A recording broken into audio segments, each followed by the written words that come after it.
বেগম খালেদা জিয়া যে কাজটা মানে বাংলাদেশের ইতিহাসে আর ঘটবে কিনা আমি জানি না, কোনো একটা দলের প্রধান, উনি এখনো কাগজে কলমে চেয়ারপারসন, কিন্তু ওনার ওই জায়গাটা থেকে উনি অনেক বেশি ঊর্ধ্বে উঠে গেছেন।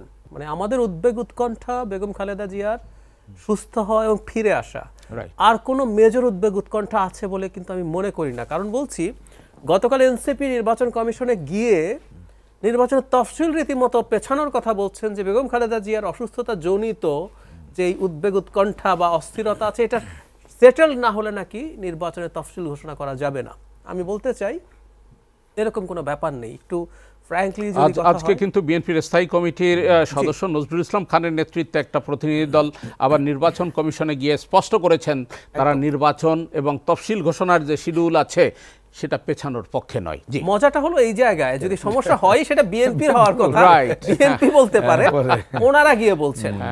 আমরা এই জিনিসগুলো একটু মাথায় রাখতে হবে, কারণ নির্বাচন নিয়ে যখন এই ধরনের আলাপগুলো হয় তখন মানুষের মধ্যে একটু কনফিউশন তো খানিকটা হলো আছে যে নির্বাচন কি হবে, এটা মাঝে মাঝে শোনাই যায়।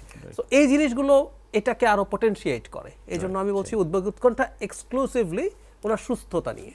আচ্ছা, আমার একটা ব্যক্তিগত অপিনিয়ন আবার আছে, সেটা হলো বেগম খালেদা জিয়ার সুস্থতা আমাদের জন্য একটা স্বার্থেরও ব্যাপার আছে। আমি খুব স্বার্থপরের মতো চাই উনি ফিরে আসুক, স্বার্থপর বললাম আমিও যেটা, তাই না? মানে কারণটা হচ্ছে এই, আমরা একটা টার্মোয়েলের টাইমের মধ্যে আছি, আমাদের নির্বাচন এবং পরবর্তী পোস্ট ইলেকশনস, আমরা যদি ধরেন আপরাইজিং পোস্ট আপরাইজিং দেশ ইজিপ্টের কথা চিন্তা করি, তিউনিশিয়ার কথা চিন্তা করি, ওখানে কিন্তু নির্বাচনের পরও ইজিপ্ট তো সামরিক শাসনে গেছেই, তিউনিশিয়া এখন প্রায় ডিক্টেটরিয়াল একটা সরকারের মধ্যে ঢুকে গেছে। তার মানে এই স্টেক হোল্ডার পার্টিগুলো পরস্পরের মধ্যে ফাইট করতে করতে এমন অবস্থা তৈরি করে। আমাদের এই ঝুঁকি কিন্তু আছে, আমরা অলরেডি দেখছি নির্বাচনের আগে এবং পরে। বেগম খালেদা জিয়া যে কাজটা মানে বাংলাদেশের ইতিহাসে আর ঘটবে কিনা আমি জানি না, কোনো একটা দলের প্রধান, উনি এখনো কাগজে কলমে চেয়ারপারসন, কিন্তু ওনার ওই জায়গাটা থেকে উনি অনেক বেশি ঊর্ধ্বে উঠে গেছেন। কোনো একটা সংকটে ওনার ওই ফিটনেস ওই লেভেলে আসলে আর আসবে না। উনি ফিরে আসলে ওনার যেসব রোগ আছে, বিশেষ করে লিভার সিরোসিস, যেটা এটা একটা প্রগ্রেসিভ ডিজিজ এবং ওনার লিভার ট্রান্সপ্লান্ট হওয়ার প্রবাবিলিটি নাই। উনি আস্তে আস্তে খারাপের দিকেই যাবেন, কিন্তু যদি স্টেবল থাকেন আগে যেমন ছিলেন, উনি এই ধরনের জায়গায় না একটা চমৎকার মধ্যস্থতার এক ধরনের মুরব্বীর রোল প্লে করতে পারেন।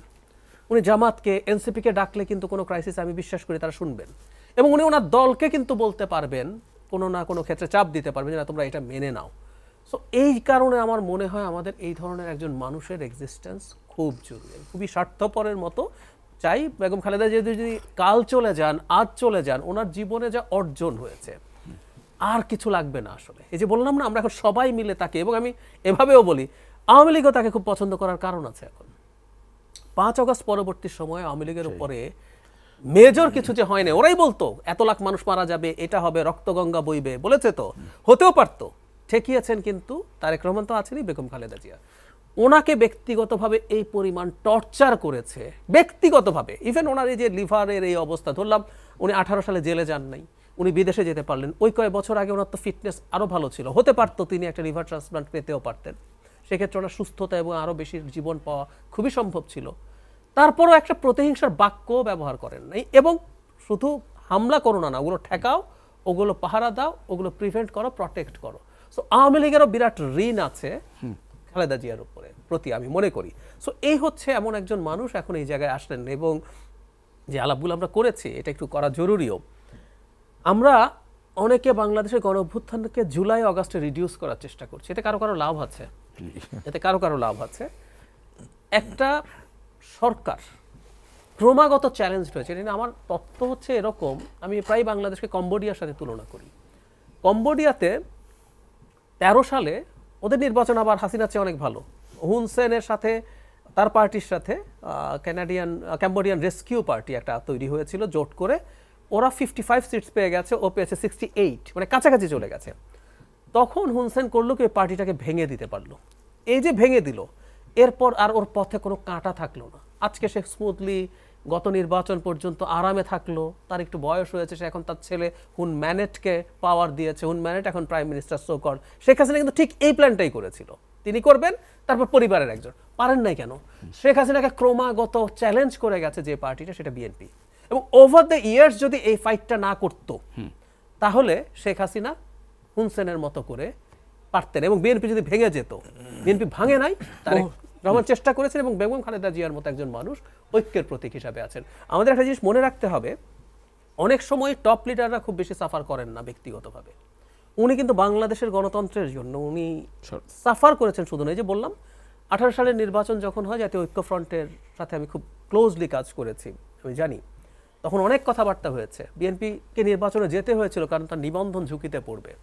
বিএনপির সাথে কিন্তু ডিল করতে চেষ্টা করা হয়েছে যে তোমাকে এতগুলো সিট দেব, তুমি মেনে টেনে নাও। ওই ডিল নিলে বেগম খালেদা জিয়া সুন্দরভাবে বিদেশে যেতে পারতেন, জেলে যেতেন না, বাকি জীবনগুলো তার একমাত্র জীবিত সন্তান, আরেক সন্তানকেও কিন্তু তিনি এই পলিটিক্যাল ক্রাইসিসের মধ্যে হারিয়েছেন, পারতেন। কিন্তু না, উনি ওইটা পথে যান নাই, থেকে জীবনের ঝুঁকি তৈরি করে ঝুঁকি নিয়ে উনি থেকেছেন। তো আমাদের গণতন্ত্র আর বেগম খালেদা জিয়া আসলে একেবারে সিনোনিমাস। এবং আমি আরেকটা কথা একটু যোগ করতে চাই, আমি জানি না বিএনপির সমর্থকরা কিভাবে দেখবেন।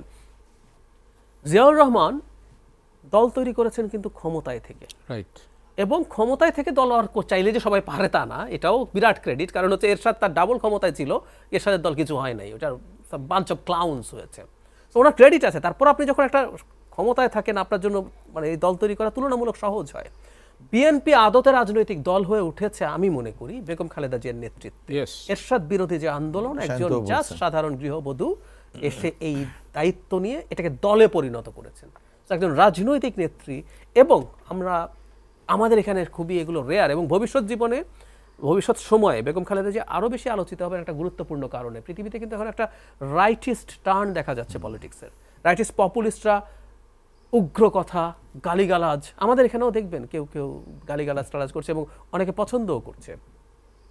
একটা ডিসেন্সির রাজনীতি। বেগম খালেদা জিয়াকে কি আমরা খুব মনে করতে পারি উনি খুব রেগে গেছেন?